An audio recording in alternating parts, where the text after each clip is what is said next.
Let me ask you something. Do you ever feel like you're drowning in stuff?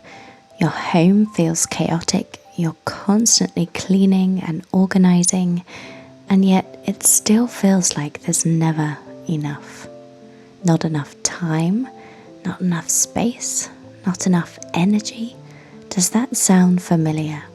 It's like you're always racing against the clock, trying to juggle the never-ending to-do list, while your home fills up with things you didn't even know you had. I get it. I've been there. And if you are here today, you're probably looking for a way out of that cycle. What if I told you there's a way to actually feel better with less? It's not about having the perfect house or ticking off every item on your to-do list. In fact, I'm going to show you how to embrace less and still feel like you've got everything you need. Sounds like a dream. Stick around because by the end of this video, you'll see things in a whole new light.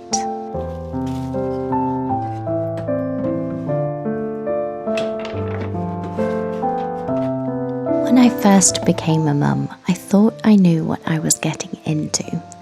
The baby, the house, the whole life ahead of me. But nothing really prepares you for how much stuff you accumulate.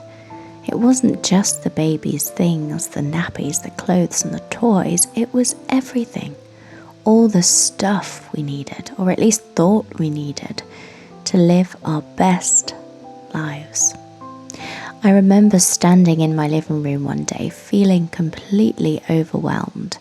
The toys were scattered across the floor, the dishes were piling up, laundry was in every corner, and the list of things to do seemed endless. And the more I tried to clean up, the more stuff seemed to appear out of nowhere. It felt like no matter how hard I worked, I was never getting ahead. Now let me ask you this. Can you relate? Does it feel like no matter how many hours you spend organizing, there's always more to do, more things to buy, more things to manage?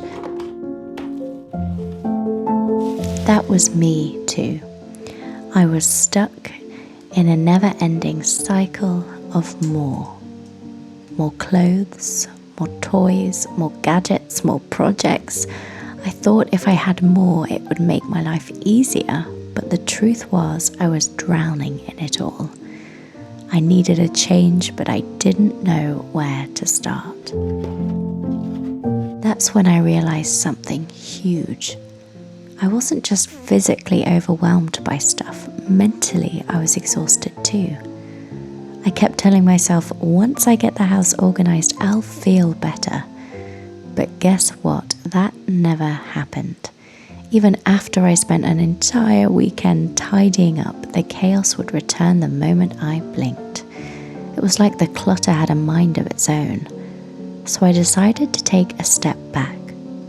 I wasn't going to keep cleaning endlessly and hoping it would make me feel better. I had to take control of the problem, but in a different way. Instead of focusing on organizing all the stuff, I started focusing on what I didn't need, and that's when things started to change. I'm sure you've heard the saying, a cluttered space equals a cluttered mind. Well, I found that to be absolutely true.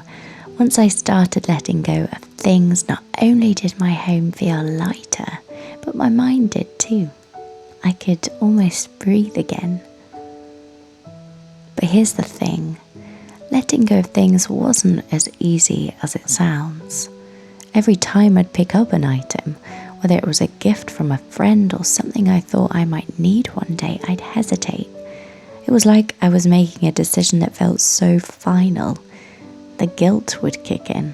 What if I need this later? What if I regret this?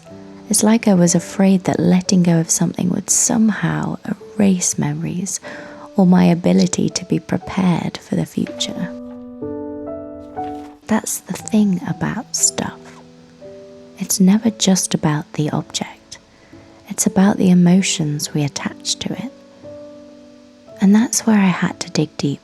I had to ask myself, does this item really serve me?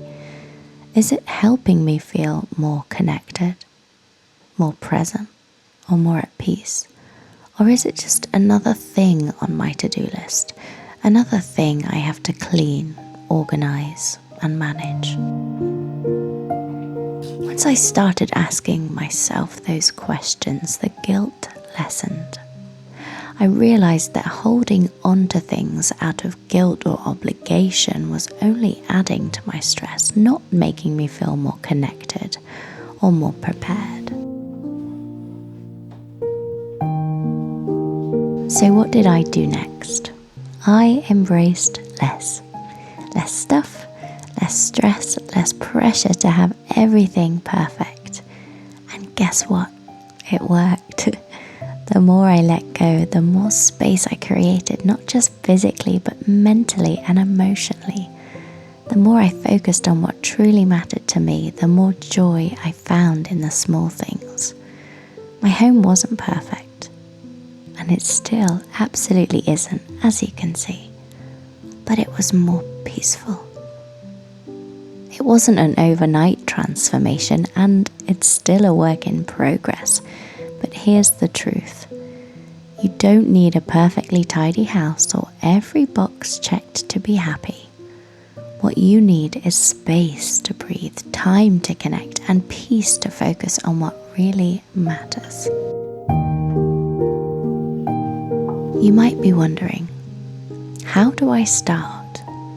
Well, I've got a simple strategy that helped me along the way. And it's not about throwing everything out or living in a completely minimalist home. It's about being intentional with what you allow into your life. Start small. Start with one room, one area, one category of things. Focus on what brings you joy and purpose and what's meaningful, and just let go of the rest. I know what you're thinking. It's easier said than done. It's hard to let go of things, especially when you've attached memories to them or you feel like you should keep them. But here's the thing. Letting go isn't about erasing memories. It's about creating room for new experiences. It's about making space for what really brings value to your life. Let me ask you, have you ever noticed how much easier it is to think clearly when your space isn't chaotic, when you're not surrounded by clutter? It's like your mind becomes clearer and you feel less stress, more at ease, and you can actually enjoy your day instead of constantly cleaning up after it. It's not just about the physical space, it's about creating mental space. The space to relax, to breathe, to focus on the things that truly matter to you. And when you make that space, that's when you can truly start to be content with less.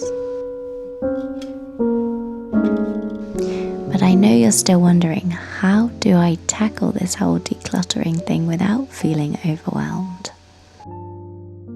I'd recommend starting with the easiest wins. Pick one small area, like a drawer or a single shelf, and focus only on that. Don't worry about the rest of the room yet.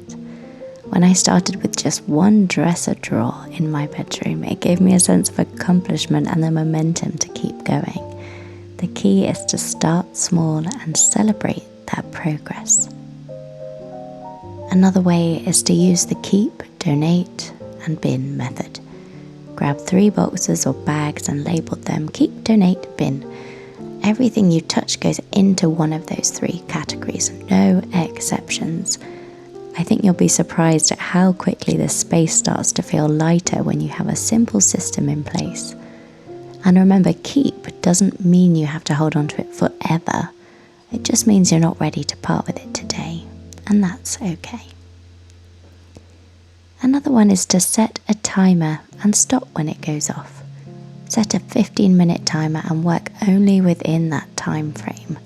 Don't try to do everything all at once. It's a recipe for burnout, I've definitely been burnt out doing that. I've learned that even short bursts of effort add up over time and they keep you from feeling drained or defeated. Plus, there's something so satisfying about stopping when the timer dings and seeing how much you've accomplished in such a short time.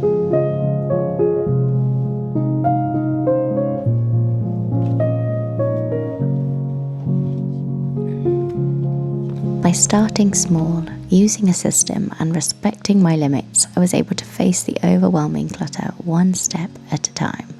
Before we wrap up, let me leave you with this. When I started letting go of things that didn't add to my life in a purposeful way, my whole perspective shifted. The guilt? It's gone. The clutter? Less. The stress? It's so much more manageable, and it was only the beginning. I want you to experience that same freedom in your home. But here's the thing. Decluttering is just one piece of the puzzle. If you are a tired mum, like me, you know the real challenges don't stop there. That's why in this video, I'm sharing the must-know tips that changed everything for me. And no, it's not about getting more sleep.